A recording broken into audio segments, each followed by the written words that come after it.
Let the chaos reign. Chaos Reign presents Black Text and the Future of Black Businesses in the 21st Century with guest Shawn Rochester. Broadcast May the 31st, 2020. Enjoy.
The views expressed on Talk Real Solutions, hosted by Tyrone Thompson at TalkRealSolutions.com, are the views of Tyrone Thompson and do not reflect the views of TalkRealSolutions.com, YouTube, or etc. The content here belongs to Talk Real Solutions and its many contributors.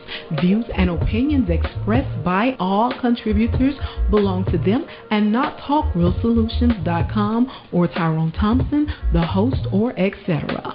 All data and information provided on the site is for informational purposes only. Talk Real Solutions makes no representations as to accuracy, completeness, correctness, suitability, or validity of any information on this site and will not be liable for any errors, omissions, or delays in this information or any losses, injuries, or damages arising from its display or use.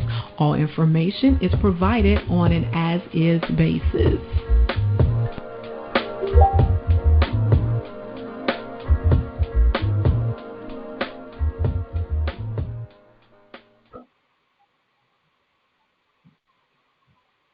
In a world where there's crime, corruption, violence, murder, rape, theft, and all forms of atrocities that plague the world we live in today, what you're witnessing, we are living in a state of chaos. And it'll take a greater or extremer chaos to restore the order in which the world we live in today. Good evening, Black people. This is Chaos Reign here. And tonight, yes, I have a special guest, a wonderful guest, and me and him are going to go into, I would say, the future of business amongst our community. But before we go into this, I'd like everybody to go to TalkRealSolutions.com.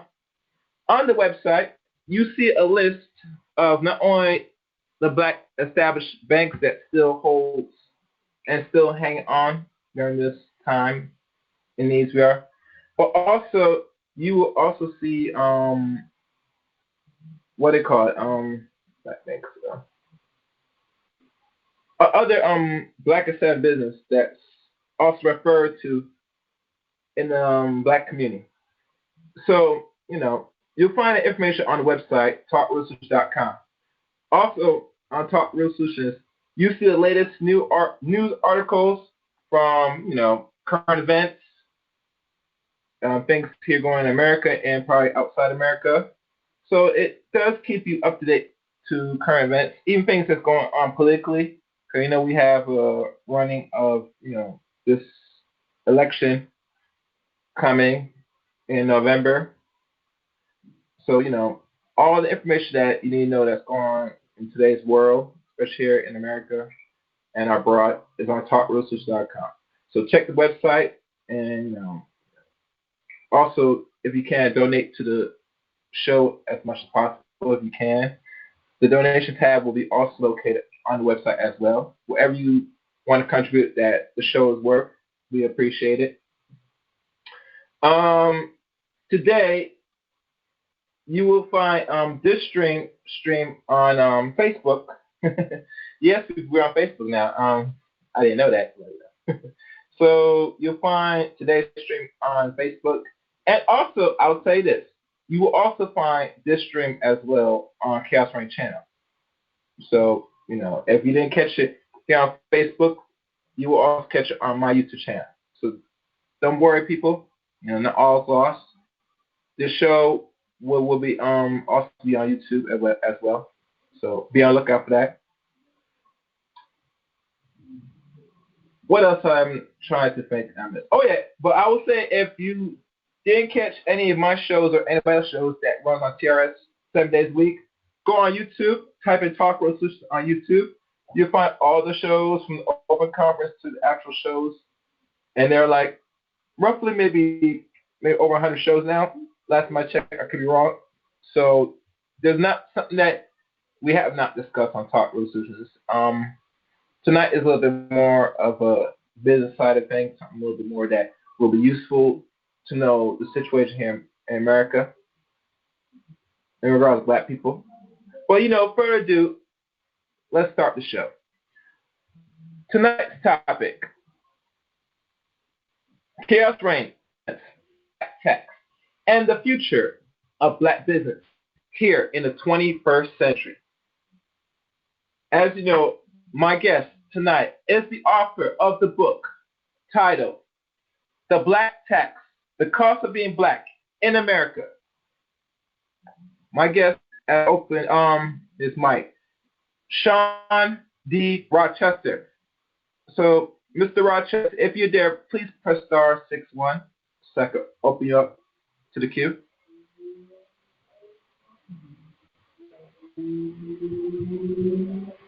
Okay. All right, so everybody, welcome for the first time here on Talk Solutions, Mr. Shawn D. Rochester. Hello, Mr. Rochester. Can you hear me, sir? Can you hear me? Yes, I can hear you well, sir. Excellent. Thank you very much for having me on your show. I appreciate it. Mm-hmm. Looking forward to our dialogue. Yes, I'm looking forward. And here's a funny story. I never told you this. This is the first time I'm talking personally, Mr. Rochester, or I call you Shawn, wherever you like to call it. A good friend that does content on YouTube kind of put you, Dr. Tommy Lee Curry. I don't know if you're familiar with the man, not a man from Texas. Yes. Yep. Okay. Yeah, him, you, and I forgot the other sister, another doctor. I think she deals with psychology. I watched the videos that he put out of Tommy Lee Curry, the other sister, I forgot her name. I think her last name is Rose.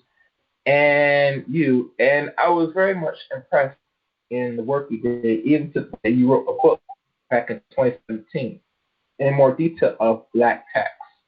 So I went out the way to go purchase the book personally. I just got it this year. Yeah.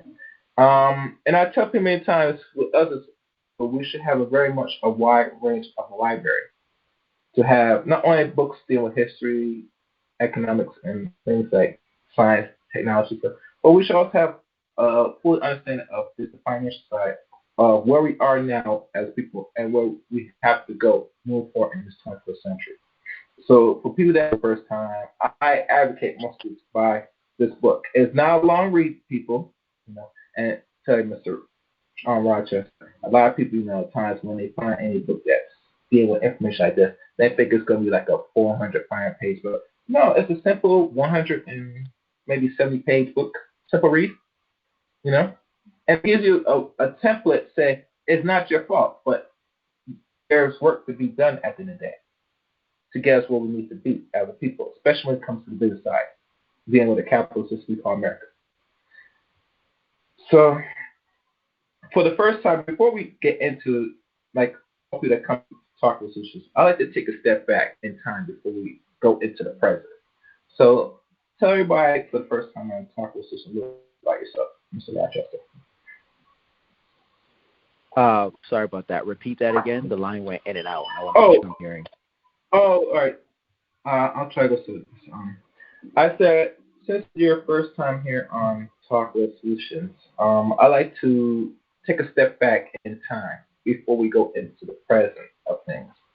So, if you'd like to tell everybody a little bit about yourself for the first time listening to Talk with Solutions. Sure. Shawn Rochester, the author of The Black Tax, The Cost of Being Black in America. I'm also an entrepreneur, a speaker, an investor in Black business, an advocate for Black enterprise. I've had a long career in corporate America prior to this, working in operations and strategy, as well as finance, mergers and acquisitions all over the world. Mm-hmm. I have an MBA from University of Chicago Booth School of Business and undergrad in chemical engineering from the University of Rochester. I was both a product of New York City public school system, as well as getting an education in Barbados. Very, very different system. Oh, excellent.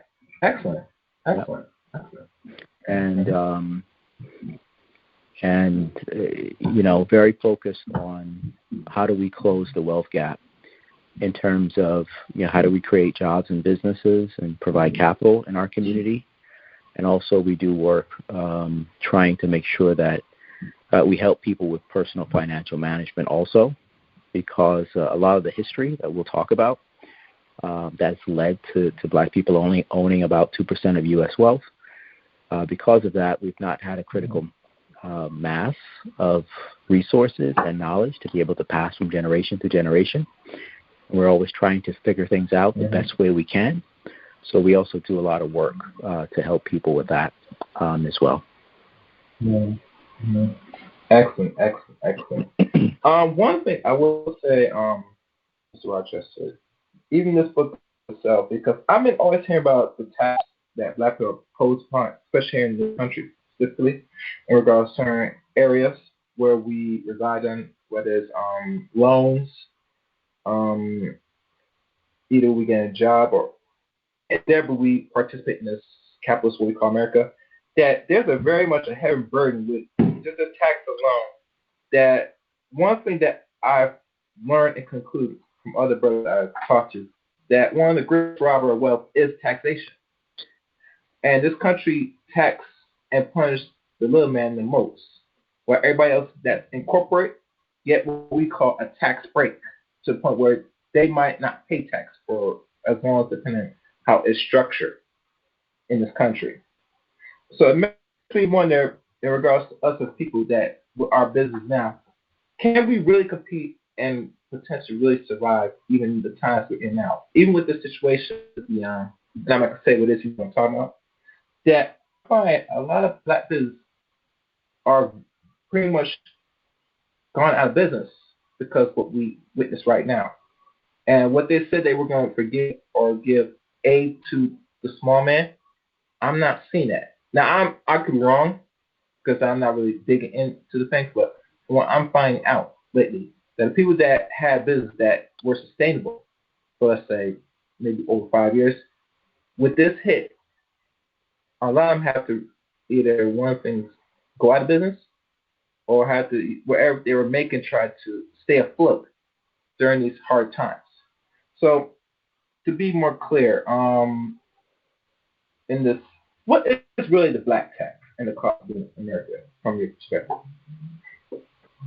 The black tax is the financial cost of discrimination against black people that comes from conscious and unconscious anti-black bias that emanates from individuals as well as institutions. So it is the financial cost of discrimination against black people. And I take a look at that both in terms of the past up until the present to look at what those costs are. Okay. In regards to the areas, and I'll probably flip around, try to highlight some things. And there are solutions, people. This is not just a book that talks about there's solutions.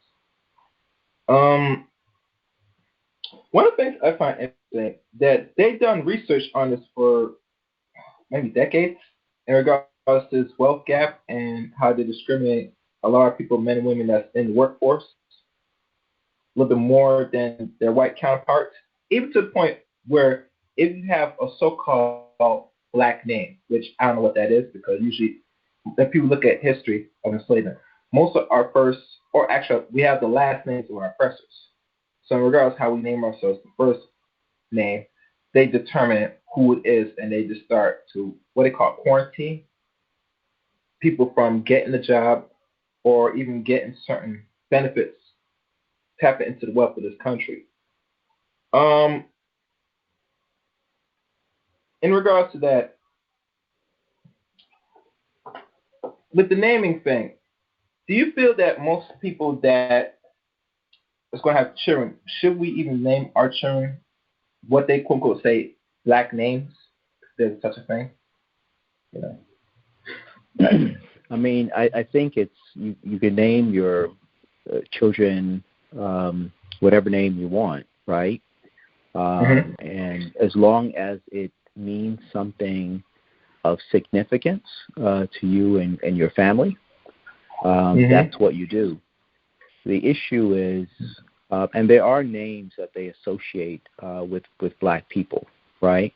Where the image of a black person comes to mind.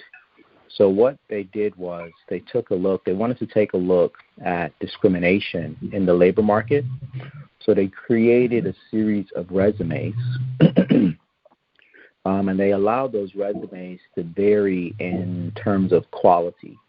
And what they mean by quality are things like the strength of the financial of the school, right, that you went to, the length of time that you worked in a particular industry, the level of expertise that you may have had in there. And so they had these resumes, and they varied them in terms of the quality in their view. And they sent out these resumes to jobs across industry, across sectors, both government and private sector. And what they did was some of the resumes had white-sounding names, and then the same resumes would have black-sounding names. So the only thing that would be different on these resumes would be the name. And then they sent them out for various jobs postings. And what they observed was, when they got the data back, was if you had, a white-sounding name, you got your callbacks were 50% higher, right? So that's quite, and that's the same exact resume, right? Just the name is different. So it would be names like, Jamal versus Brandon, right?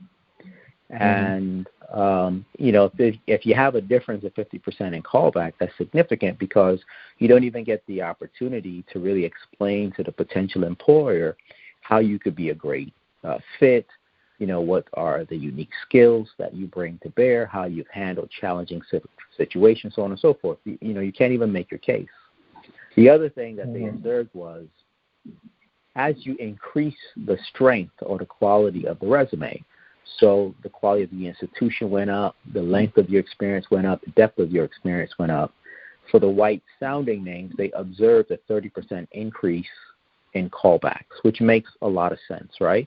If you have a stronger seeming candidate, you want to talk to those people, right?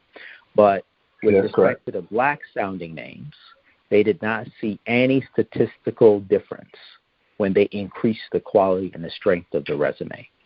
As a matter of fact, you needed up to 8 years of incremental work experience to overcome just the name alone, right? So if you think of something as powerful as just, what a name sounds like and who it makes you think of, having that type of impact on a person's ability, to get a job that makes a lot of sense for them and for them to be able to earn money associated with it, that's a huge impact, right? That's an unnecessary financial burden. And under most cases, people would think that such a thing wouldn't happen, right? But the researchers from the University of Chicago, show that things like this actually do happen. And there are many other examples as well. Okay. I see. Another thing, and it's interesting you mentioned 8 years more experience just to get a certain job.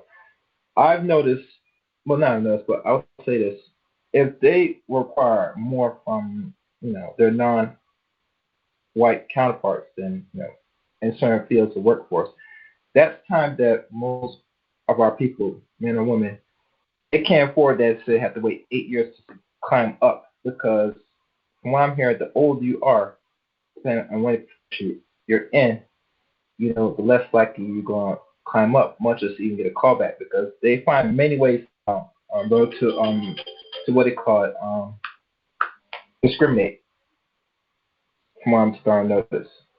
So yeah, I totally agree with that. Another question. Let's see. I'm trying to look at it. Wait, somebody, stay online 1 second.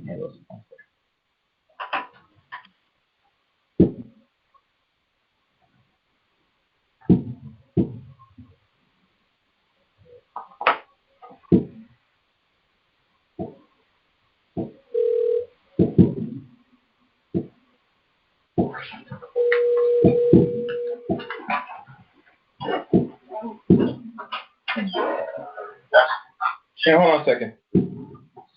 Yep, I'm holding. All right. You there? Hello? Yep, you there? I'm here. Shawn? Okay. I'm asking more questions. I'm going to have time to take a few minutes. I got hands on. The other question I want to ask, let's see. One thing that's done me is the car, when I purchase cars. And I think my cars are bad investments, depending if you're not or something. That every year when we have taxes, some people purchase new vehicles, loans, and stuff. And they're in the loan department in regards to buying vehicles. But the thing I want to ask, because it's discrimination, does that affect more of our people in regards to putting themselves in debt to vehicles that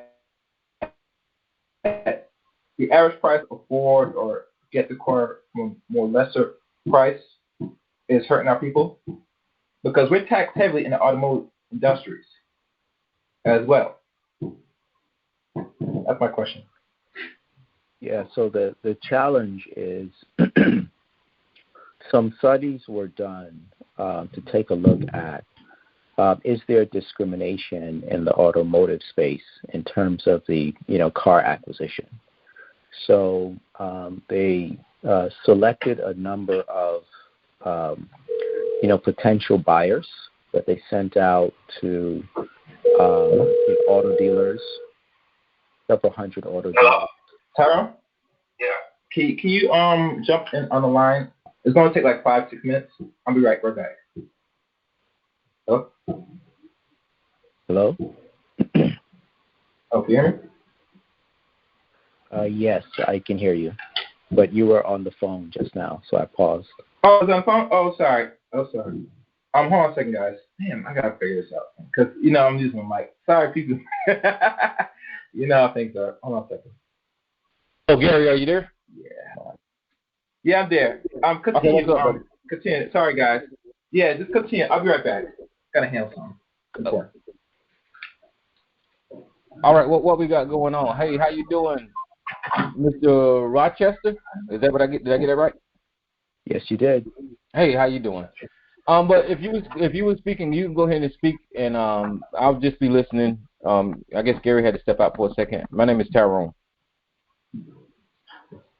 Pleasure to meet you, Tyrone. What I was saying, or what Gary had asked about, was what were some of the challenges in terms of the black tax in the automotive space. So I was discussing a couple of studies that were done to take a look at that. And what they did was they had a number of buyers, some white male, some black males.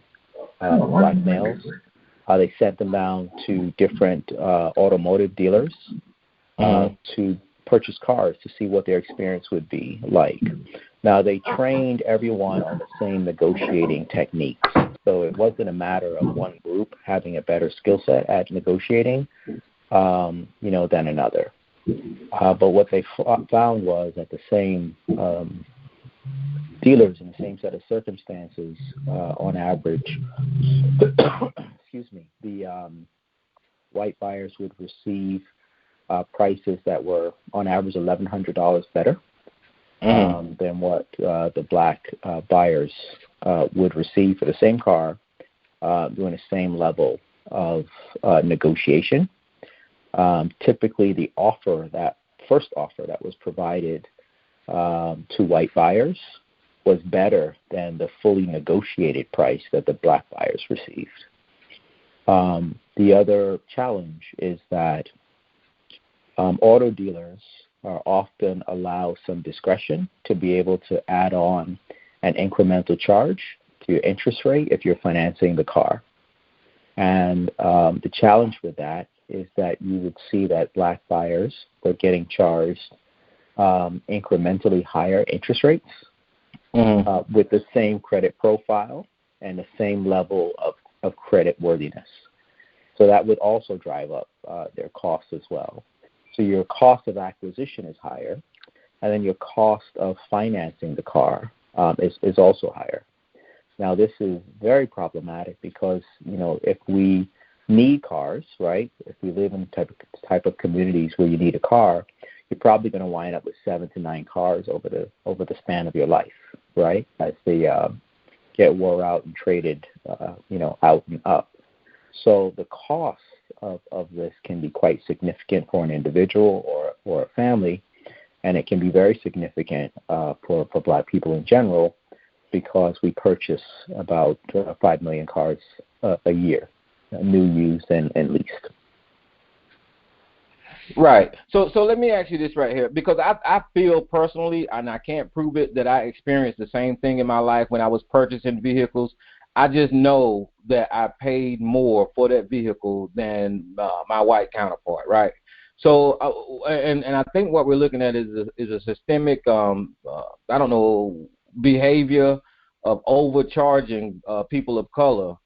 Is there any laws or is there anything that someone purchasing a vehicle like that can do, probably to get recomp for that difference, or how does that work as far as trying to at least make this system fair when it comes to purchasing things like vehicles? So the first thing is there are studies that corroborate that this activity is happening, right? So what you suspect is also corroborated by research, right? And it's not just an automotive industry; it's across the board. It emanates pretty much everywhere. Now, in terms of what are some of the things that you can do to protect yourself, there are a few things, right? Part of it is really kind of understanding, the value of the car as best you can prior to walking in there, right? That's really, really important. Something that's exceptionally important, but that can be difficult, is you have to be prepared to walk away if you don't get what you want. Oh, I see. And many people aren't prepared to walk away because cars are really powerful and emotional purchases that say a lot about the individual, right? So when you find something that really appeals to you, one's desire to get it might override some of the other things that are happening. In a negotiation, you always have to be prepared to walk away from the table. The other thing that is really, really important to do is, if possible, work with your local bank, if you're connected with like a black bank, or if you're connected with a credit union, or if you're so fortunate to be connected with a black credit union. They really try to work with their consumers to make sure that they get the best rates possible. So if you can get the financing for the car even before you walk in there, it helps to protect you, from those things. The other thing that's really important is you really do need to know where you stand from a credit standpoint. So what is your credit score before you walk in there, right? Because there are a number of people who, if you think you have really poor credit, right, you want to confirm it, because I think 20% of people believe they have bad credit and they don't, right? The credit's actually not as bad as they think. It's very bad for many people, right? But there is a group of people for whom the credit is not as bad as they actually think, because they haven't checked it, right? They haven't pulled the report to look through it, and they may not know what the actual credit score is. So you want to know what that score is before you walk in there. Why is that? Because if you tell them that you have a really poor credit score, what they're going to do is they're going to run that when they do the first kind of, when they send your information to the financial partners that they work with, they're going to use that score. Now, if you actually do go ahead with the transaction and then they actually run it and they find out the score is much better than what you thought, they may not tell you the difference, right? Because the deal already works at the lower score where you get the higher rate. So one of the things that are really, really important is just to do your best to know the value of the car, to be able to walk away if you don't get what you want, to understand your credit score, right, and your credit position, and if possible, work with your bank or credit union to get financing even before you walk in, right? And if it so happened that they could give you something better, then fine, you can go with them. But at least you're protected, because a person will say, hey, this is the best that we can do. Maybe it is. Maybe it's not, right? You don't really know the inner workings behind it. Unless you have some competitive pricing happening in the background, it's easy to be overcharged. And many people are and have been. Right, and that's great, because those are solutions that you named on the consumer end that we could do to look at for ourselves and try to protect ourselves before we walk in the door. But is there an overhaul, like, can we hold these people accountable legally? And I know that's probably like a steep hill to climb, because we're not just talking about individual places. This thing is systemic. But is there anything legally that we can do to, I don't know, fix this problem? Because I know it don't, like you said, it's not only in the automotive industry. It's when you're buying houses and other things that you're trying to get financed, that you get overcharged. Is there anything that we can do to bring to the forefront to hold these people accountable legally when they do that? I think one of the things that's important is that there are policies, in place and legislation in place that records the financing, the customer data by race, right? Because if that's done, then there is analysis that can be done that says, hey, we are seeing systematic errors, which is literally the definition of a bias. It's a systematic error in judgment that is favoring one group, right, and highly biased in a negative way against another group, Black people, right? So that's a really, really, an important thing is to make sure that your politicians and your representatives know that laws and policies that kind of require financing institutions to track it by race is important, because then you can do the data mining and the statistical analysis to see if there are negative trends that are in there. And then typically, once those things are discerned, there tends to be legal action that's taken against the financing company, and then generally, depending on the type of settlement or whatever happens, there may be some restitution for the parties involved. Yeah, I mean, it's sad that we live in a time to where, we can actually clearly see this through studies and reports that's been done to our community. And it's one of these things, unless it get pointed out, we're going to continue to get, the system going to still continue to get the best of us. But does your black tax, does it address issues like this? So what the book does is first highlights what the cost has been, right, in terms of slavery, Jim Crow, the New Deal, the FHA, redlining, post-civil rights, up until this point, and as well as how it shows up in areas and markets that are really critical to wealth accumulation. The first piece of it is understanding that it exists, and that the costs are exorbitant, right? And then the second piece is how do we start to combat these things? I think, the first thing is there are many people who believe that this stuff is not happening, right? There are many people who believe that we are in a post-racial society, and, how you feel about a particular situation is not because there's actual discrimination that's happening. It's because you or I may be too sensitive, right? And we're bringing race into things where race doesn't exist.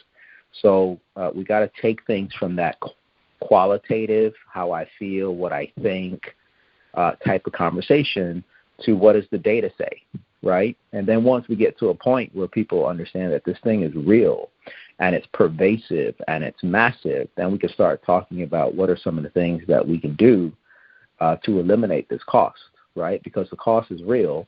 It lessens your ability to accumulate wealth and then to be able to pass that wealth on. Now, I talk about an economic framework called PhD, which stands for Purchase, Hire, and Deposit in Ways that Create Jobs, Create and Expand Businesses, and Provide Capital in the Black Community, right? Because this tax from discrimination, right, from throughout the time of slavery, up until now, has led to a massive gap in businesses, especially businesses with employees. 1.4 million of those were missing. A massive gap of jobs, 6 million before COVID, right? Plus an enormous gap in wealth, across the Black community, well over 8 trillion, right? Gap that's missing from our collective balance sheet. And how do we start to address these things? Well, we have to do things that stimulate demand for jobs, right? That stimulate demand for the products and services from our businesses, and that provide capital. So what are some of those things? It's how we spend our money, right? We all hear about this 1.2 trillion of collective spend from Black people, but how much of that is actually spent with Black enterprise? It's about 2%.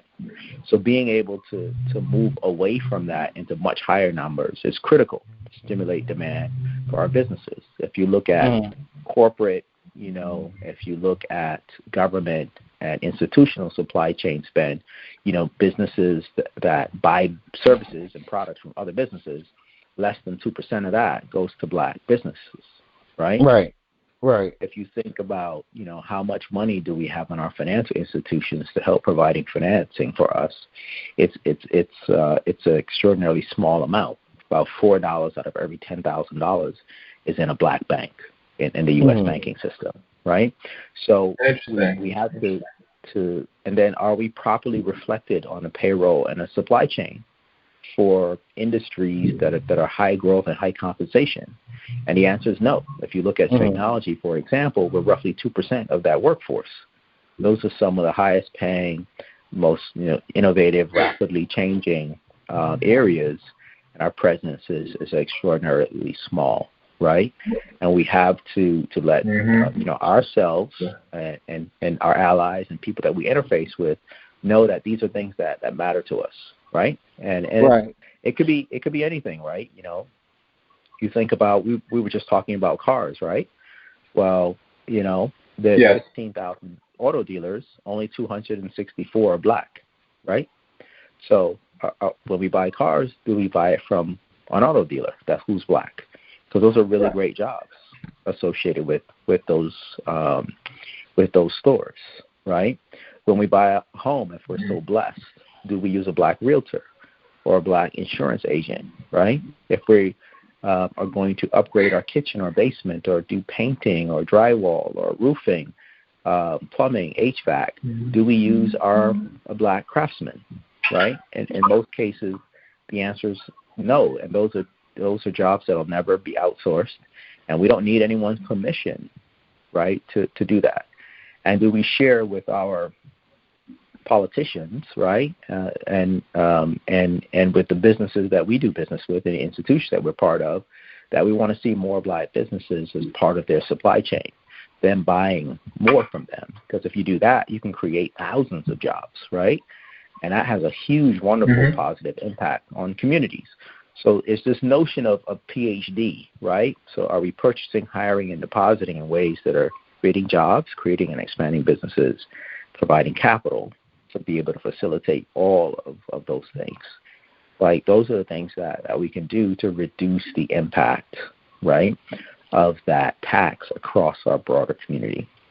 Right. So you touched on a wide spectrum of corporations, businesses, and jobs and in the economic and I'm field back now. I got you, Gary. Just let me finish this question, and then I'll turn it back over to you. So all of those things that you named, plus some more, don't you think that may be at like a government level to address all of those things in the United States for African Americans? And to me, that's a conversation about reparations from the United States of America. And I know in a lot of circles that's a non-starter. Politically, we ain't postured to do it, and it don't look like our community has the will to push this idea forward. But reparations, that would address a lot of the issues that we're talking about here. Do you agree with that? Yes, and there's some caveats, right? So reparations are real and necessary. The problem with the conversation around reparations, and there's a number of different problems, right? Number one, people don't have a true sense of what the enormity of the cost was for black people, right? So they say, and your book did talk about that. Yeah. So they say things like, hey, slavery was a long time ago.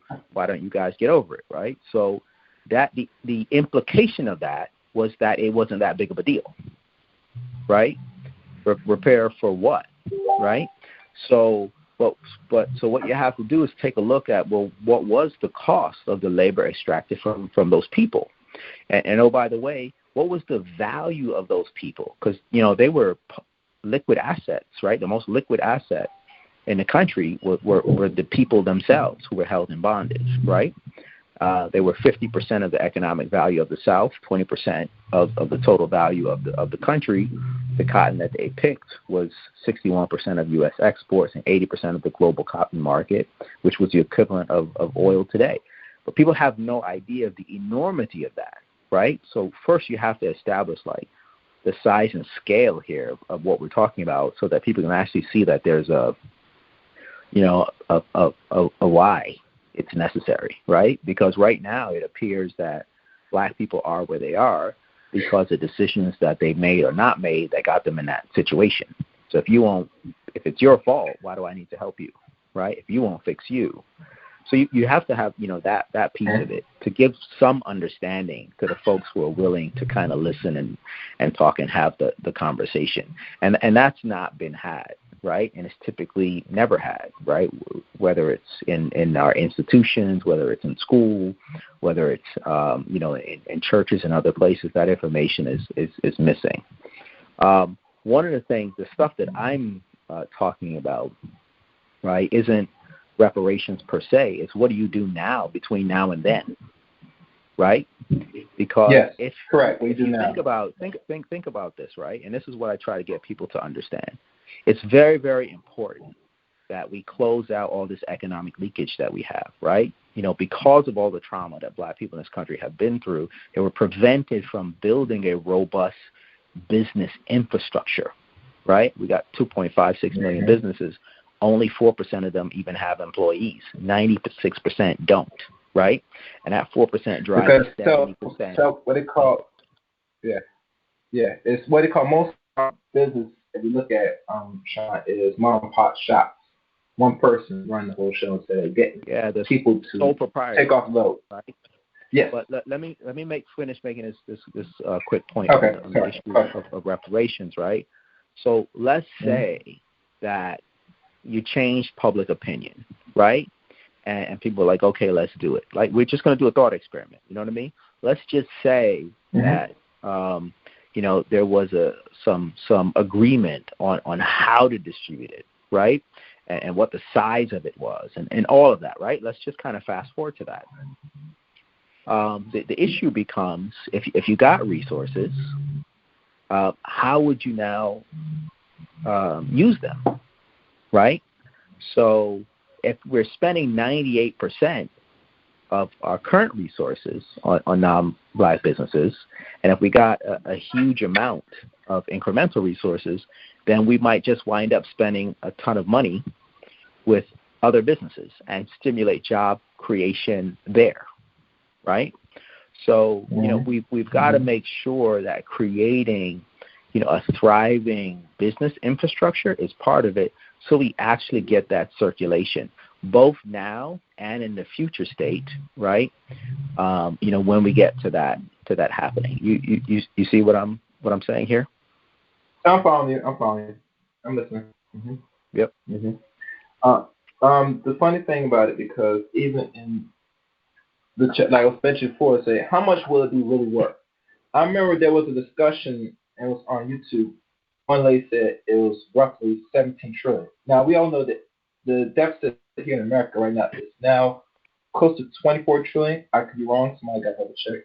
But it's gonna be hard if they call in. They can probably correct us. But the people that really build this country is physical labor. Our people. And to sit there and say you to repay, it's like the whole average or more of the deficit of this country in totality. So just that conversation alone is important. Another thing, that what we're going to really do with the money, is let's say if they were going to give it to us, right? I hear even people say we're going to give it right back to them, which I doubt. I would say I agree, because we don't have the staple business in this economy to sustain ourselves with the people that are already in business, that build even the small business. Because one thing to get the money, but what you do with it is another thing. Because to hear the notion from Claude Anderson that dollar in our community gets out within less than seconds. Other communities, it stays in enough before it leaves. So you understand the value of the dollar. That it has to bounce around enough to keep your community financially stable. And if you look at all other races, they come in our communities to reap our dollars, because we know we're going to spend back with them regardless. We're not going to question their motives, their methods, how they treat us.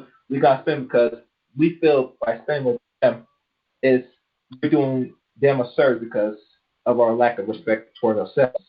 Especially how they have been very disrespectful to our people in our communities.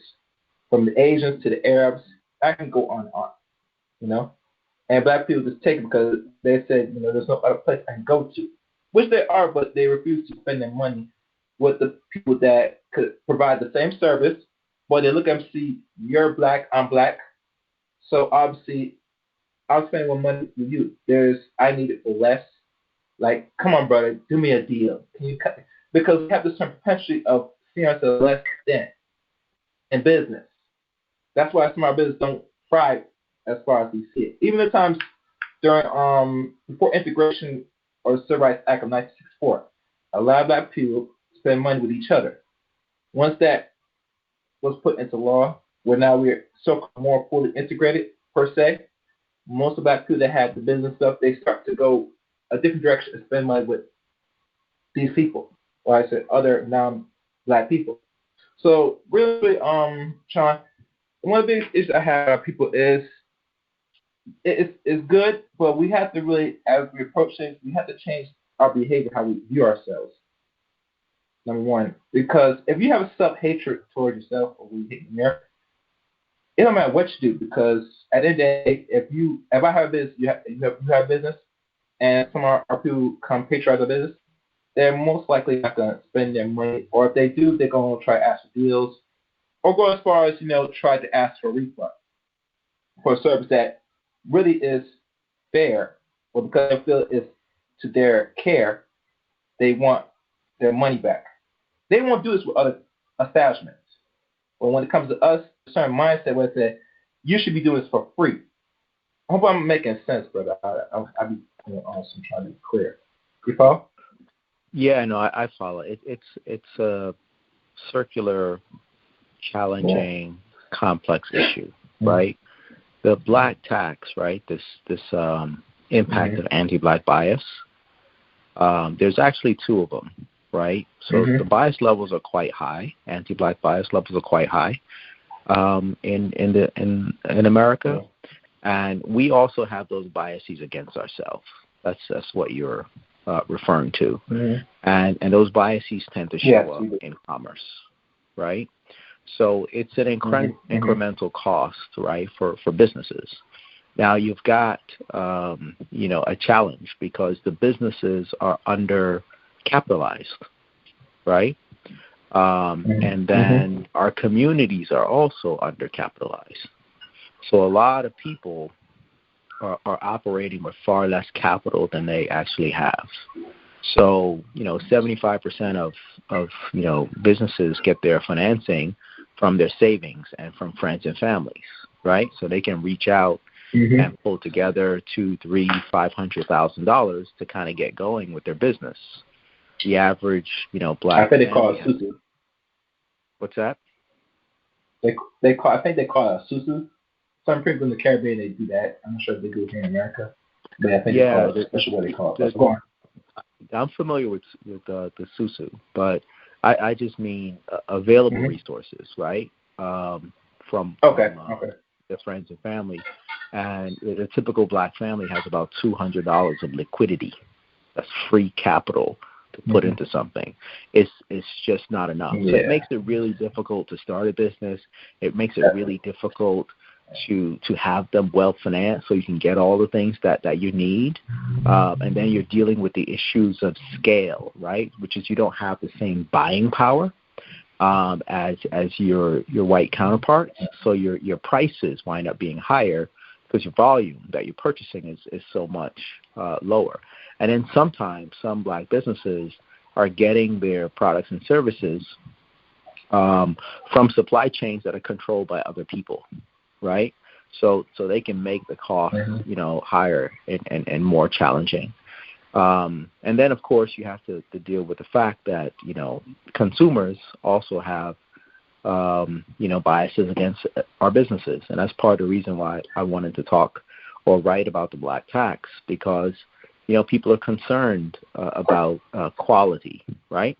They approach black business as a charity. I'm going to help you out. And I just wanted to show people the alternative. Here's what the costs are for us. And if you want to really start to reduce those costs and collectively help us all work our way out of this, we have to have a greater demand for our own products and services. Now, part of what you got to do is you got to separate the businesses that are not really ready for prime time and not doing a good job from the ones that are doing a fantastic job, right? And take the ones that are doing a fantastic job and make sure everybody knows about them, right? So that they can have a terrific and wonderful experience and then continue to drive more customers, to those folks. Because what happens is if someone has a bad experience at a business, that what they do is two things happen. One, they already have a bias thinking that they're going to have a bad experience, right? And sometimes you just have normal volatility that any business has, but you interpret the experience differently if it's a black business. Then the second thing is a bad experience paints the whole category So if you have a challenge with attorney, it becomes black attorneys, right? If you have a problem with a plumber, it becomes black plumbers, as opposed to that plumber, which is problematic, right? So now the whole group is painted with a negative view. And then if you have a fantastic experience, it becomes Gary was amazing, right? Not black lawyers are amazing, right? Gary was amazing, not black realtors are amazing. So the negative stuff accrues to the group. The positive stuff accrues to the individual, right? So we got to make sure that we increase the demand for our businesses, not only from us, certainly from us, because you know we have to focus, you know, on our own, but also from others to help people say, listen, if you want to solve these challenges, do more business with Black enterprise. It creates jobs. You know what I mean? Make sure that there's capital available, because if you get the contract of your dream can bankrupt you if you don't have access to working capital, right? So you got to spend a ton of money before you actually get compensated for all the work, you know, that you've done. So we got to make sure that we increase the demand for those businesses, but we also are providing capital liquidity so that they can actually grow, right, and grow in a healthy way. So there's a multitude of things that all need to be done, you know, at the same time, right? Excellent. The call number for tonight's show, everybody, is 712-770-4160.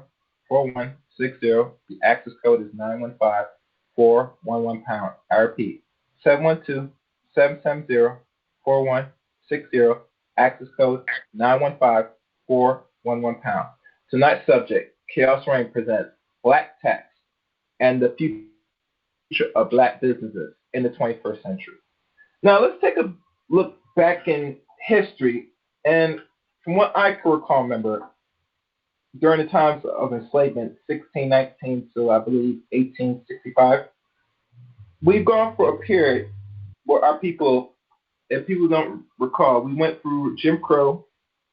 I think the next year after 1865, through a period of almost close to 99 years, because Jim Crow went through late 60s until up to the Civil Rights Act of 1964. And during that process, as people are not aware of, is that a lot of people had skills, some naturally to some that they have learned through the times of oppression. And one thing is clear with the skills we had, and different from our masters were compensated because they know they were going to lose a lot of money now that they have to start paying the slaves, give them a so-called wage. And that wage was not really facilitated until, quote me, this is what I remember, till 1895 when they started creating minimum wage. And from what I'm hearing, the minimum wage was designed strictly to price out Black labor, because a lot of people were very much in demand still after enslavement, where they were able to provide the same service, but their wages was never, I guess, capped. Am I wrong, Shawn? So my question asks, during that period, during the end of the 1800s, the Black tax in regards to our people, what was the effect during then? Since you know, after enslavement up to, like, say, for the 20th century. That's good. Yeah. So there's a couple of things to discuss. So, you know, coming out of you know, proceeding from emancipation, we have to remember that you know, people held in bondage left with no economic resources, right? So if you go back to 1870, Black people owned about, you know, 0.17% of U.S. wealth. So not quite zero, but very close to it, right? And, you know, they talked about the 40 acres and a mule, which we're all familiar with, but we also know that that was never distributed. Now, you know, an interesting question is, if it had been distributed, what would it have been worth, right? Because 40 acres and a mule across 4 million people would be 160 million acres, right? And if you look at that, if you look if you look at it from a farmland perspective, the price of an acre kind of goes from $3,020 to $6,350. So on the high end, it'd be about $1 trillion, right? That would be generating about $90 billion a year in today's equivalent. But that never happened. So they never left with those resources, right? What happened is they shifted into this kind of Jim Crow infrastructure. With that, you had the large mega plantations, right, were broken into smaller lots. Black families would settle on those lots and agree to plant cash crops. And at the end of the harvest, they would share in a portion of the crop. So sharecropping, that's literally where the word comes from. But the challenge is that that was an actual contract, right? Now all the terms and conditions in that contract were set by the white farmer, and some of those terms and conditions, included that if you fell ill, that they could outsource your work to someone else and charge you back for it, right? Now there are a number of challenges associated, with that. And one of the things that you have to remember is if you decided, hey, I don't want to sign this contract, right? They have a law for that, right? There's a law called Vagrancy Act, and it says, listen, if you can't prove that you're a landowner or you're gainfully employed, they can charge you with a criminal offense, right? Put you in a state or county jail. So you're encouraged, right, to have to sign that agreement because you don't want to be charged with vagrancy. And even if you decide, man, I don't really want to go through with this, they have laws for that. They're called contract enforcement laws. And if you break that contract, then they could charge you with a criminal offense, all right, and put you in a state or county jail. And if you said, fine, I'll just go to jail, then they would hit you with something called convict leasing, which is they would lease you back out to the same small farmer that you didn't want to work for when you were in jail or to a private corporation. But unfortunately, the mortality rates associated with convict leasing approach 50%. So you're looking at a 1 in 2 chance of death under those circumstances. So the net effect of all of that is really like 100%, tax on your labor. Now you would say, well, why would you say 100% tax when those people are sharing, right, in a portion of the crop? And I would say that's a terrific question. The problem is that that white farmer tells you what your portion is worth. Now, when you started, at the beginning of the season, you had to get food and shelter and clothes and seed and tools and everything from that farmer on credit at rates, north of 70% per year. So that person is setting all your costs, and they're also telling you what your revenues are. And if somebody controls your revenue and your costs, they control your profit, right? And for most people, your profit. Exactly. They still control your destiny, just because you can't come up, basically. Yeah. Yeah, they controlled your profit, right? So your wages would be effectively zero. In some cases, the wages would be negative, and you would owe them, and it would roll it into the next year. Oh, wow, I did not know that. So now they put me in the hole so that I'm debtor. Wow, I did not know that. It's called that's a problem. Servitude. It would just roll it from year now. It's interesting you mention that. Does that same rule apply to other nations with the banking system? Like how certain other countries are indebted to the crown or any other country in regards, after enslavement, because our slavery was a little different outside of here, and that there's a debt put over certain nations that you have to repay. There is but it makes it like No. I know what you're saying. There's no debt relationship where Okay, you know what I'm saying? Okay. One country takes 100% of the income of another country. Like that doesn't exist. Okay. All right. Cool. Okay. Only here in America, it's funny how they able to manipulate to put the debt on you, so you don't come up, especially with the school or a lot of people that get these degrees and then get this whoop of debt, and depending on what profession they're in, they might not be able to pay off the debt depending on how far they stay in school or how much loans they take, and the profession too.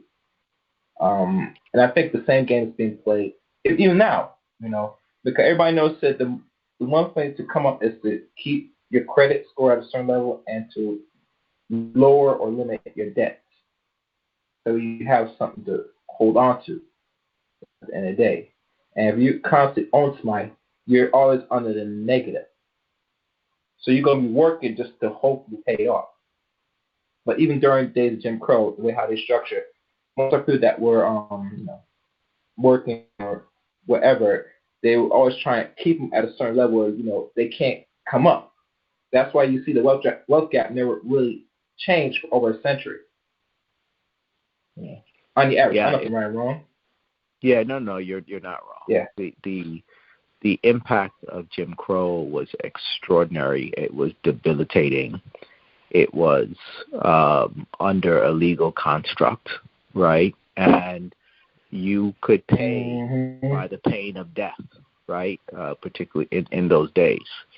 So it was a pseudo state of slavery. Really, this is why it's called slavery by another name, right? Because slavery is 100% tax on your income, right? So, and that's what a lot of people don't know and they don't understand. They think about those times and they're just like, well, people were just really poor. You know what I mean? And there's poverty and poor people everywhere, right? What was so special about this? But this was different and draconian on another level, and compounded by laws and by custom, and also by pain of death, right? You could be executed for these things if you were not careful. And we know that 4,000 black people were lynched during that period of time. It's the equivalent of one black person being executed per week for 75 years, right? That's a hell of a message to send to people. Yeah, it sends spirit too to a lot of people as well. You know what I'm saying? You could get killed for, doing anything. And the stories I remember, there was certain slave or people that were once in slavery or, were children of slavery. They wrote stories about even days during Jim Crow where certain black men were lynched just for allegation of messing around with one of their women, but throughout the information and history, that was a lie. They normally killed them because it was a business move. Because it's like taking out the competition. In other words? Yeah. Because certain black people were moving very, Yep. It's a combination. People were executed for financial reasons, right? People were murdered for allegations of rape, just accusations, right? Zero proof, no anything, which doesn't make any sense, right? Given that there was no recourse and you could be killed literally in broad daylight for this kind of thing. So it was just a mechanism to terrorize millions of people so that you can keep them in that state, right? Because what you're doing is you're making the people pay for the development, right, of the country themselves, as opposed to being paid for it. So that's what was happening. It's very difficult to hold people in that kind of state, millions of people, for very long. You have to do some very extremely draconian things in very public ways to send those messages, which is why you have this flight, right, of 6 million people that over time leave the South, going into northern cities, looking for, trying to find, a better way of life. Yeah. And they said best that here in the South, it's more, I think, overt, the racism, and up north it's more covert. But racism is still in a different language, nonetheless. and depending on how the treatment is. Even now, some of our people now are eventually have to migrate now back to the South because of the living, cost of living. They're not really going back there. We're going now. You go ahead. Yeah. Mm-hmm. No, what I was going to share is, like I rarely talk about racism, right? Because racism is a belief system. Yeah, right? And you can't prove belief systems. So you get into these circular arguments with people. But what you can show and demonstrate is discrimination. And that's how racism emanates, in the form of discrimination, right?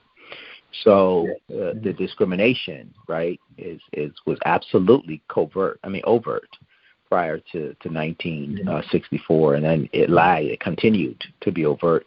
Now it's covert, right, because it's illegal to do things like that. But you still see the effects and the ramification of it. Now, it's unjust and it's immoral, and many people talk about that, but I focus on the financial impact. Because it hurts individuals, it hurts families, it hurts communities, and it hurts intergenerational wealth accumulation and transfer for Black people, right? And that's what we got to focus. That's what we got to focus on. So that's why I talk about discrimination, because that's how racism manifests itself, whether it's conscious or unconscious.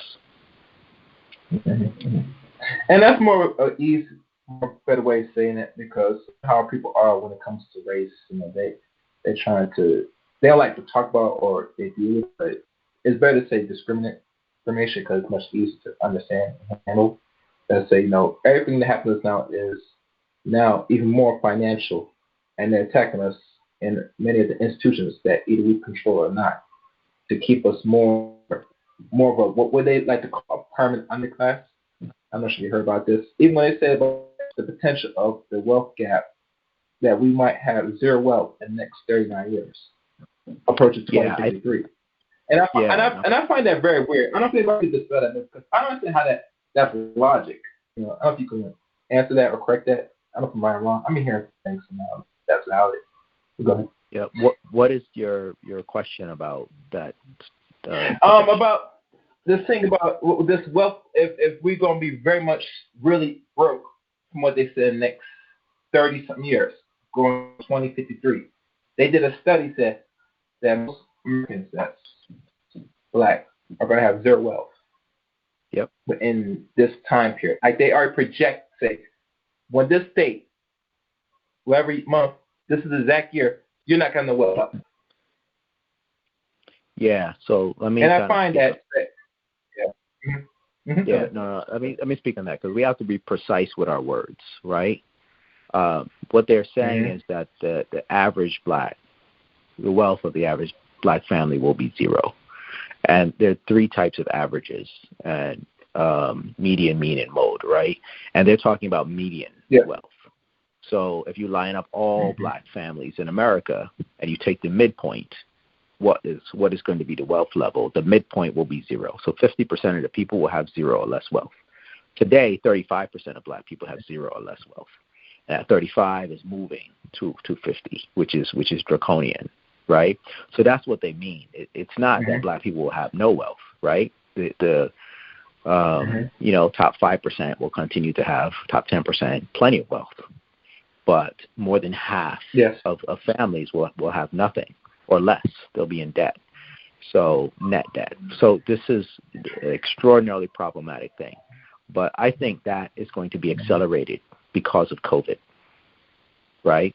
So those projections for COVID, good. right? They're going to that's going to happen a lot sooner, for sure. Oh, okay, it's going to happen more sooner. Okay. So, but like I said, Shawn, I don't really go by and say there that say we're just going to be Black broke in the next time frame. I know that one of the things what we are doing or not doing enough is we're not self-sustaining ourselves what we already have, And these things we could actually fix, but it determines our will. Do we really want to change or fix? Because we already know that these people are not going to keep giving Black people what they need, and as the system tightens up financially, and it is, that it's going to put a lot of strain a lot of black families moving forward in this 21st century. We are in the first generation of the 21st century, first 20 years. And because of this situation, I don't like to call what it is right now because, situation, because right now that word today, it's not taboo, what you said earlier, but they, they don't want us to be referring to it because, there's a lot of people been talking about it in a way where they want to control the narrative what it really is. So I don't try to call what it is, that's plaguing the world right now. But this right here, what we're witnessing right now, is it doing one or two things, brother. It is going to make black people that's not working start create their own little business, get a better skill, or find other ways to make money besides working 9 to 5. That's what I see during this incident for the last 2 months. I'm not sure if you noticed it, but I see certain people step up and some other people start regress and think that, they're going to have some once it's all over. And for God said, they already are trying to accelerate technology, automation, to start move the little simple jobs to work, to figure out. So you have to find other means to get your money, to sustain yourself. So that's how I see it, that either you're going to come better out of this situation or you're going to come out worse. It's one of the two, I know other people are doing things right now that's trying to learn something, probably find a side hustle, create a digital workspace to find other real income. I don't hear much talk amongst our community enough saying, okay, what are we going to do, or some people that's already doing it right, how are we going to come out of this better or stronger? Because throughout history, the people that did really have, we're going to have more problem with any crisis is people that's not part of our race. Because we already gone through this, most of us, for our history in this country. Other race people, when they know they can't make a certain income or get a certain way, one or two things happen. Either they commit suicide or they do some more, I like to say more of a beastly behavior. You get me? One or the other. So, yeah. Yeah, no, I hear what you're saying. And yeah. We're talking about millions of people, right? So there's the continuum. It's devastating for folks. And there's no doubt that everybody's going to be trying to figure out how to pivot and try to figure out what's a post-COVID world look like, and how do you advance yourself in that world.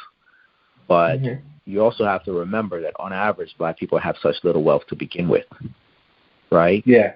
And that we cannot afford these negative shocks. We don't have 8, 9, 10 months of income to ride it out and to figure out, what next year is going to look like.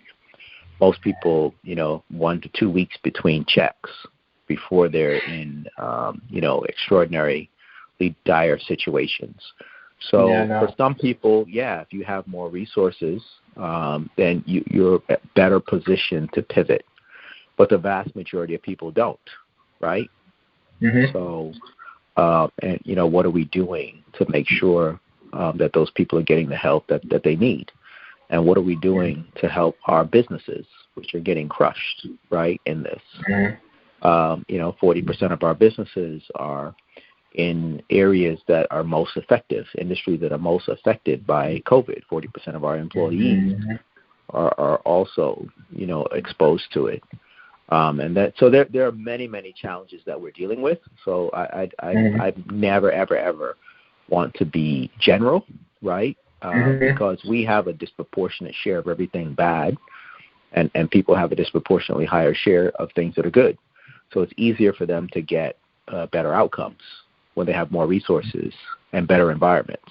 It doesn't mean that they are better or more capable or smarter or anything, but resources and environment matter quite a bit. Yeah, and that's the few things needed to, I guess, sustain a lot of communities. And once you're deprived of those areas, then what you have is more criminality and other, I guess, cities. Or because normally most of I'm not sure if I would say it's the resource in these cities now that most of our people reside. So imagine if every year, even we have a census right now, to know how much, I guess, they're going to distribute some of the wealth, because that's why they need to know the number of people. Now, this is me, from my understanding, from what I see it, that I believe, I could be wrong, that the more they know how many a set of people racially possessed in a certain area, they're going to determine how much resources is going to be given in certain areas, in certain cities across this country.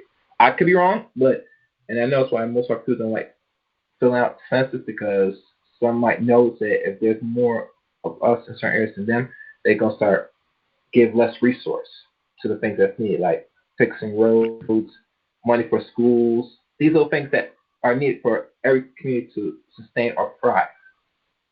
Yeah, so let me say something quick here on that for the listeners and for everybody. It's extremely important that you fill out the census. Extremely important. It must be done, right? Because the opposite is true. They actually allocate resources according to how many people are present, right? And how many people are in that particular group. You do not want to be undercounted, because then you will be under-resourced. What you're doing is really helping to hurt yourself, right? And our communities. And there are a number of communities where we're kind of undercounted. There can be many reasons for that, right? But we don't want to contribute to it by not filling out the census, right? Like, I filled out the census, right? I want it to be known. I want to make sure that resources are allocated, so that we get our fair share. So I just strongly encourage everyone, to fill out their census and to make sure that they're counted, and that they get the resources that they need in their communities, right? People can still try to do things to limit how much people can get, but you want to make sure that pot of resources is representative of the actual population that's there. You do not want to be undercounted, right? So please fill out that census. I totally agree, because it's very vital to know what the numbers are. So if they play some games, we know where it's at. So I totally agree with you that the census needs to be filled out. And mind you, they do this every 10 years. I think why most people don't sign is not from what I'm saying, but some of them either have it available or they just don't know how to. But yeah, it's important for every person to fill out so we know the numbers, the exact numbers. All right, guys, the call number for tonight's show is 712-770-4160. The access code 915-4411#. I repeat, 712-770-4160. Access code 915-4411#. Tonight's subject, Chaos Reign presents Black Tax and the Future of Black Business in the 21st Century. Now, moving forward, because some people don't eventually call, hopefully. It's a little weird. I guess you talked to Tom earlier. You were talking about the solution part of what our people could do? Well, before we get to solutions, there was one other thing I do want to mention. In regards to financial literacy, how would or go about in regards, let's say, to get our people to be more financially literate, to better themselves so they have an understanding how money works, what to do and stuff. Because I think that's one of the weaknesses we have amongst our community, that we're not financially literate at all, from, I guess, some of the girls to some of our boys, especially the men in our community. They get to a certain age, they don't know what a credit score is, how to do this file for loan. They don't know none of these things. And I think the reason for this is because either we're not creating or teaching our children or have the necessary facilities to teach our children the basis of financial literacy. And your take, what steps are what you recommend in regards to for us to really be in a direction to be more financially literate, or how we could, teach our children to be financially literate? Yeah, I think there are a number of things. So that's something that's particularly important, to me and to us as well. So one of the things that I did is I actually wrote a book on that, right? So I have the Black Tax, which folks can get at www.blacktax.com. Yes. But I also wrote another book on personal financial management called CPR For the Soul, right? How you can give yourself a 20% raise, eliminate your debt, and leave an inheritance for your children. Right? And it's really focused on helping to make up for that. You know, a lot of people learn about financial management, right, at the proverbial dinner table, right, over a long period of time, hearing parents talking about it and quizzing them on it and learning about business and money and all that kind of stuff. And we haven't had those opportunities, many of us, right? So so I've written a book to be able to fill that gap in a really powerful way. And it's all built on this concept of soul, which means stewardship, ownership, and legacy. Stewardship is how do you manage your limited resources to maximize cash flow, right? No cash flow, there's no go forward, right? How do you make sure you're the only person that has a claim on your asset, right? So how do you put together a plan to eliminate your debt, be able to work that plan all the way down, and then try your level best to stay out of debt, right? Because if you can eliminate the debt, it actually increases your cash flow, right, and your net worth. And then how do you maximize your position? So no debt, that means you keep money in. Yeah. What's that? No, you broke up a while ago. I was saying that the more you're able to limit your debt, the more you keep money to you. So you could either spend it or save. Absolutely, right? And then making sure that we work on legacy. And legacy is 3 parts. 1 is being able to retire in dignity. 2 is being able to leave an inheritance for your children's children. And 3 is being able to act on a need if you feel called to act on it. To be able to do more than just kind of hope and pray, right? You have the resources to actually seed or invest into it. And to do those things, you got to have a plan, right? And a plan that you're excited about, that you own, and that you're going to work. So, so we created that to be able to help people who are trying to do it, because most of the advice is for people who already have the resources, right? So how do you allocate it? What we generally need is how do we accumulate it, right? How do we get to a point where we have all these excess resources? And that's what this book is about. In terms of like how do you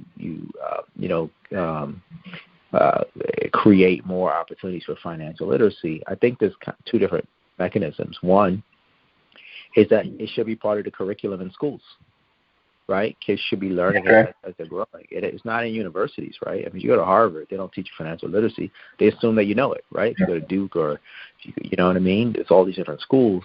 They're going to teach you subject matter stuff. The toppers, but they colleges, college, but they're going to assume that you're getting that someplace else.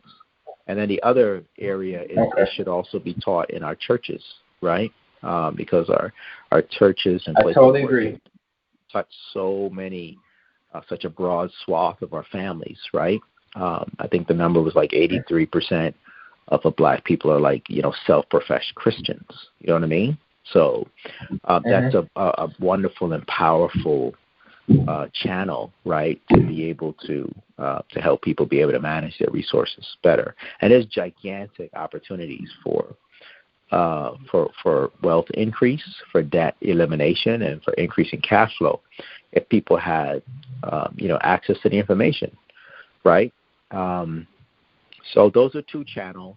And then the other thing is really focusing on advice that's tailored for the problems that we have, right? And our problems tend to be more focused on accumulation, right, versus allocation. And so, along with the Black Tax, which is also on our website, you can also get CPR for the Soul. They're extremely powerful and transformative. And it's interesting. I did see you post that. I'm not sure it was on IG or was it an email you sent me, but I noticed you complete another book. Is this book available now, or was it released early this year? It's available now. Your second book. Yep. It absolutely. It's available now. So it's funny how we doing the show that on time that you not only have this existing book, which I require everybody get, the first book that you wrote, but also now you have the solution part. And like any solution, not everything's perfect, but it gives you a step template to where you need to go to and make use of information quiet. Because reading is good, but applying is another thing, which the action part we need to do more as people, which I can say for myself, I can read some, but if I'm not taking actions, it's worthless. So like I tell most people, it's good that we have these books, but try to apply it. You gotta take a chance, Some like do enough as people. If we want to start that business, you have to check how much capital you need, how much you're going to be losing to sustain yourself for that first year. Because most average business now, if I can remember, I could be wrong, don't even last a year now. Usually it says 2 years, but I think it cuts out to a year. Am I right, Shawn? I could be wrong. It went down to a year now. Most business people that try to start their own business don't survive a year now. I'm not sure the length of time prior to before failure. I know that in general, most businesses, I think 95% of businesses, don't wind up being going concerns. Black entrepreneurs enter, Black people enter entrepreneurship at half the rate as our white peers and exit at double the rate of our white peers. Right? So it's very challenging, and that's why financial resources are so important. Like I try to help people understand, the Black tax is about how do we create more jobs and more businesses and provide more capital, right? And when you create more jobs, you also that's fantastic, right? Because that's terrific, that's income. But we also have to turn that earned income into retained income, right? We got to be able to keep as much of that as possible, so that we can, save as much as possible, because most startups are funded by the individual and then their families and their networks, right? So they both work together and they're complementary. A lot of these things are multiple things happening at the same time, complementing it. There's no one thing that gets us out of this situation. It's a combination of things that we're working together in parallel and in series. Okay, good. Yeah, that's very good. I might have to get that book, and probably when I read that and complete, I might have it back on to talk about that book. But we'll see. This is what I'm gonna do. For those that guys listen, I will open the mics if y'all want to have questions for my guest tonight. I'm gonna do this now.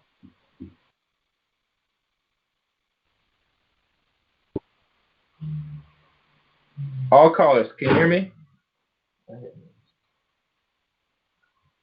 Okay, everybody. I guess they like the information because they just listen in. It's been a long time since most people, they normally would ask a question. But hold on, I see somebody. Yeah. But usually, I'm talking about serious things. Shawn, people will become silent. These are things that our people, as much as you like it or not, this is important. You're not gonna escape this. The money thing. People. You're not going to escape it. There's no way in hell you're going to escape it. You think you work the 9 to 5, it's good enough. No. We got to think much broader, much deeper. We should have these businesses that we create, and they should be sustainable. Even to the point that we get away from the horizontal, moving on to a vertical. Like, I'm not sure if you're familiar, Mr. Rochester. When I look at other corporations and business, they just don't go, their business not move like a horizontal. They move upward. They keep gradually growing. You get me? And I think our people feel it because if we're individuals, moving horizontal is good enough. No, you just maintain, you just survive it. You want to be at not only a survival, but a thriving stage. And the way you're going to get that is we have to cooperate as people. We have to employ, not only our own, but, employ people to maintain whatever it is we're trying to structure, to make it a corporation. Because if you're not in a corporation in America, or you're a corporation, you're not going to get those bailouts like you see the major corporations like Bowie, the banks, all these corporations that employ, I guess, 500 people or more, they're getting that. Our mom and pop stores, on the average, are not going to get like those same bailouts because we don't employ enough people. And have you noticed every year when they start changing the laws of business owners, how much they can get a tax exempt in their business? You ever notice that? They keep changing it every year. I could be wrong. I had Monica on here. She told me because she does the contracts. And as they update, if you're a business person, you gotta keep up on the times on these updates. But that 1 year you could got a credit for that. You might get credit now this year. So these little things we have to start be abrupt on, to be aware of, to have an understanding. Because the whole purpose of capitalism, and really the purpose of any competition, is to take out the competition.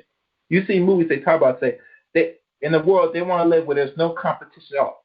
And without no competition, what that breeds, all the wealth and money goes to them without no resistance. It's like a big monopoly. You think about it, Mr. Rochester, of our industries. Just monopolize on everything. So you mentioned about folks moving vertically, right? Yeah. And that's true. And that can be advantageous, right? But part of the challenge is, many of our businesses are very small. So even though we may have the desire to do those things, we may not have the capital to do it, right? Which is why we have to get capital to more of our businesses to be able to fund that kind of growth. So other groups are not only getting capital, inside the U.S., but they're actually bringing capital from other places where they come from, right? Which is very helpful, to them. There's no outside capital that's coming in to fund Black business in particular, right? So that's part of the challenge. You know what I mean? The denial rate for Black business is much higher than their white peers, and then when they do get the loans are smaller and cost more, right? So it makes it very, very difficult. With interest. Yeah. So that's literally the Black tax, right? It's a financial cost, but most people are not aware of that. So what they do is they look at outcomes that are not robust, and then they just associate it with the business or the business owner and say, well, you're just not good enough. You're just not making it happen. And that person is just dealing with a far more difficult environment, right, than their peer. And then when all things are equal, they have a higher cost of doing business. So we got to take these things into consideration. When possible and where possible, let's do business with high-quality Black enterprise. Let's encourage others to do the same, right? It creates jobs. It helps expand businesses and creates business. And let's have people direct their financial resources in ways that provide capital to put that money in black banks, right? Put that money in institutions that provide liquidity, right? In our community, it's vitally important. I get you. Let me check the line. 1 second. Oh, and the call number for those who are listening is 712-770-4160. The access code is 915-411#. I repeat, 712-770-4160. Access code 915-411#.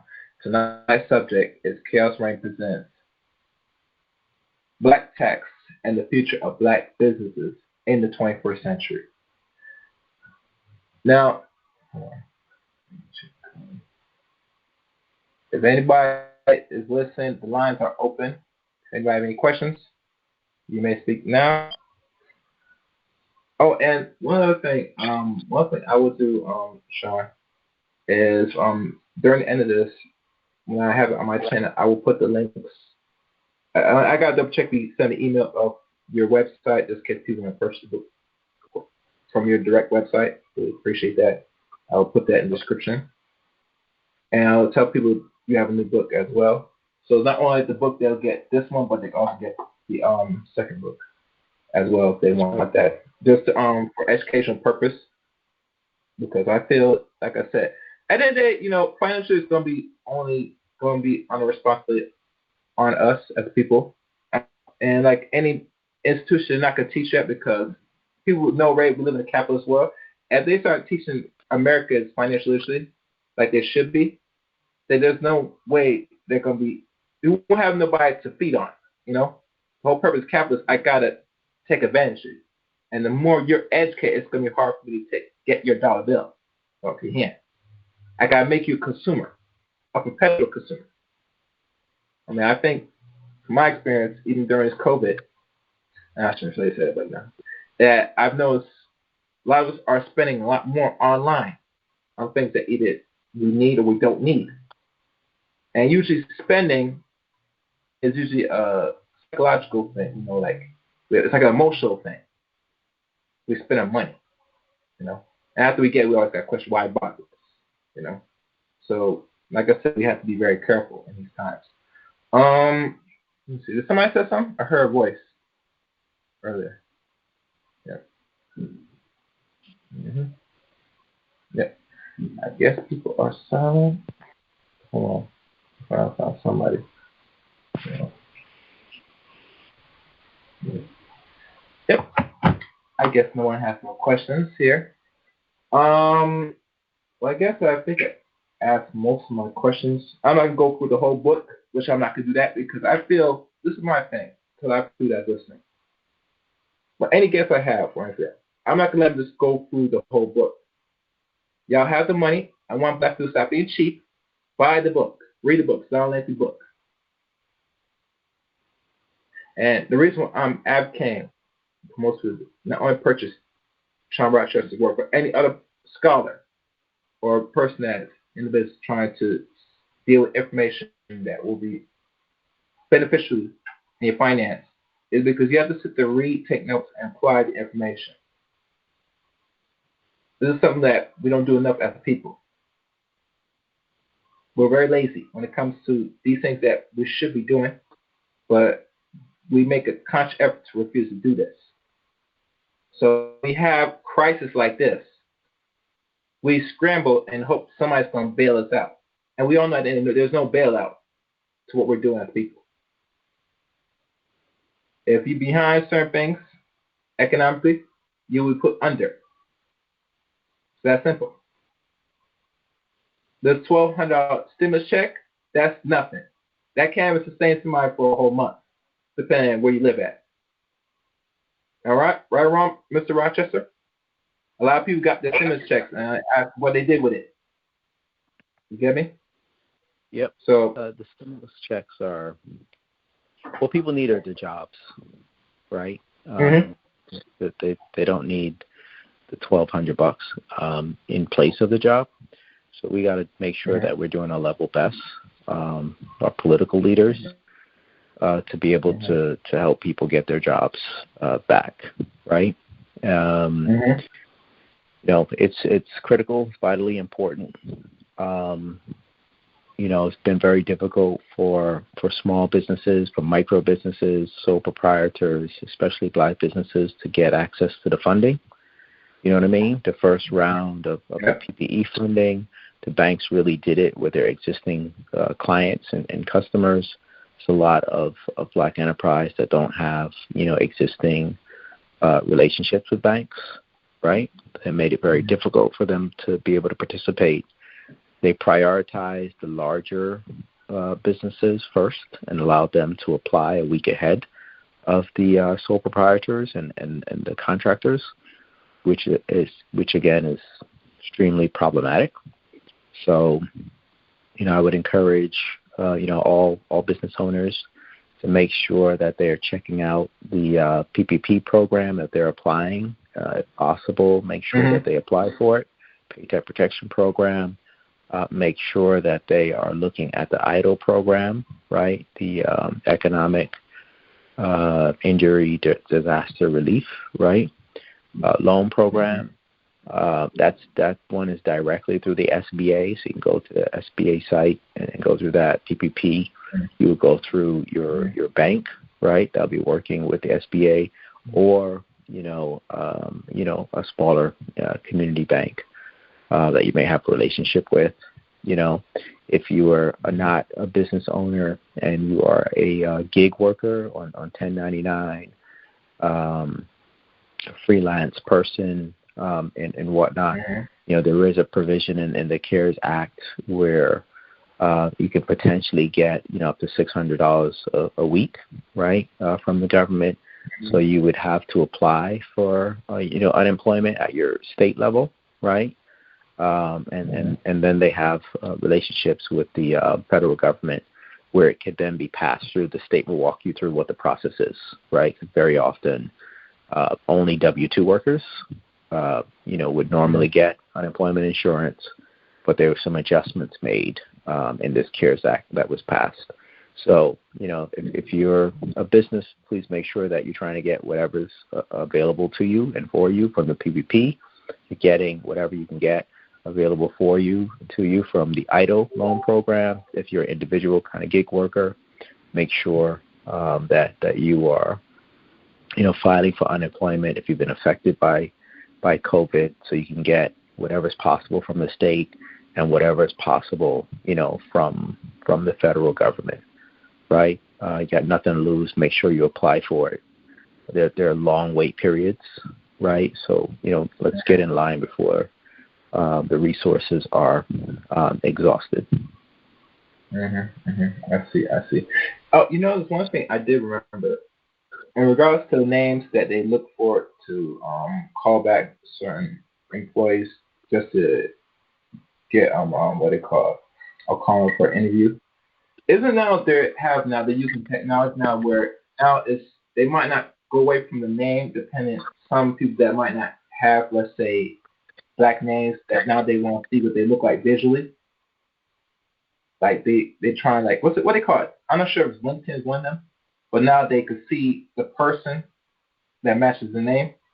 Like other ways now to see is they're dealing with their own people or us in regards to the hiring process. I'm not sure if you're aware of that. Because now they. No. Are you talking about like facial recognition? What do you talk? What do you mean? Well, not facial. Most times when they find a name and they call back, or the person comes to the interview, they see, your name. Yeah, like they try and cut that process where they want to know right there and there, and say, be surprised during the interview, so they can sit there and tell that person, we're not hiring, or other ways to play games so you don't hear back. Like they're trying to, other methods, because like I said, there is discriminatory in the hiring field. So now we're in technology now, so usually with things available, like they want to see the person that matches the name, it cuts the curve easier for them. That's what I'm trying to say, that since the discriminatory of the name, there's other methods to discriminate before you get into the office for the interview. Yeah, it exists in a myriad of different areas, right? So the name can trigger it, how you look can trigger it, how you sound can trigger it, right?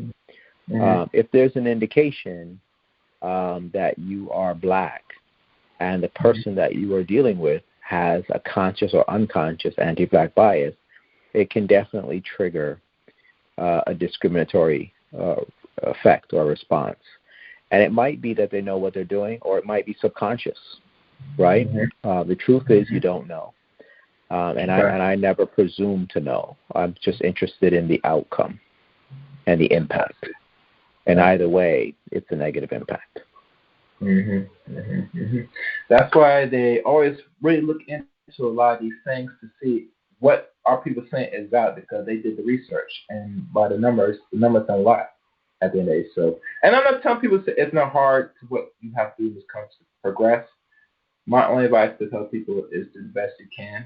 I would say it's good to have more than one revenue streams anyway in this very accelerating world we're in technology now. So there are ways to make more income than you can, So I tell people take advantage, learn something, It's better to have more in your pocket than just only have one little piece of paper, which is a check or dollar, in your pocket. Especially if depending where you live. You got to be resourceful at the end of people, And now see, just because you got a job and you're making this amount a year, You don't want to be capped off. You want to be the capital. You want to scale the best you can. So I just want people to change their mindset that because you're making 50 or more, you're doing something. No, you always want something more, expect more, because the one thing with the jobs now that we're very underpaid anyway, you're being even more capped. You get me? Because one, your white counterparts are gonna make more than you by what was it, 10,000 more, Mr. Rochester, on the average. So it depends. It depends on industry, right, and particular fields, right. But in almost all cases, the white peers make more than you do on average, right? Yeah, it's expected. It's their country. But other than that, thank you again for coming on through the TRS first time. Being with the Black Text, it's a wonderful read. I highly recommend everybody buy it and have it in their libraries, and have it around your children, have them read, have a clear understanding. And I'm not just telling y'all this for all lost, but to get better, well educated on your situation, where we are, or where we stand now, and that we could do better. We will do better. You know what I'm saying? The environment's going to change, and we have to be a part of making the environment change for our betterment. Nothing's going to come easy moving forward for us as people. It didn't come easy in the 20th century. It's not getting easy in the 21st century. So that's my only last thing on this. Do you have any closing remarks, Mr. Rochester? No. Thank you very much for having me on the show and on the program. The book is called The Black Tax: The Cost of Being Black in America. The second book is called CPR For the Soul: How to Give Yourself a 20% raise, eliminate your debt, and leave an inheritance for your children's children. They can be gotten exclusively at www.blacktaxed, that's with an ED at the end, blacktaxed.com. You can get the paperback or you can get the ebook. And you're going to love them. They're powerful. Thank you very much. Thank you very much. And everybody, talk with us. Appreciate your time and energy and your knowledge to this conversation. Because this is something that I think is a little neat tonight. Because I always do little economic shows here and there, and it doesn't get much attention. But when I do it, I make it count for those that want to hear and those that don't hear. Well, I have no control of that. I mean, we live in very hard times, so we have to be serious people. Other than that, thank you everybody for listening to tonight's stream. Be on the lookout. I will have this on my channel, and the information will be in the description below. Thank you again for all that are listening. Until next time, take care and good night. Thanks. We'll talk soon. Bye. Yes. Okay. Bye. Thank you for listening to another broadcast. And like I said, always comment, subscribe, and like this video.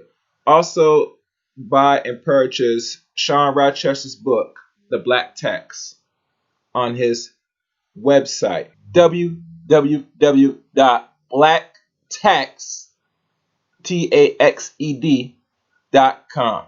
You find that book and his latest book as well on the website. So purchase your books on blacktax.com. And thank you for listening. Until next time, let the girls ring.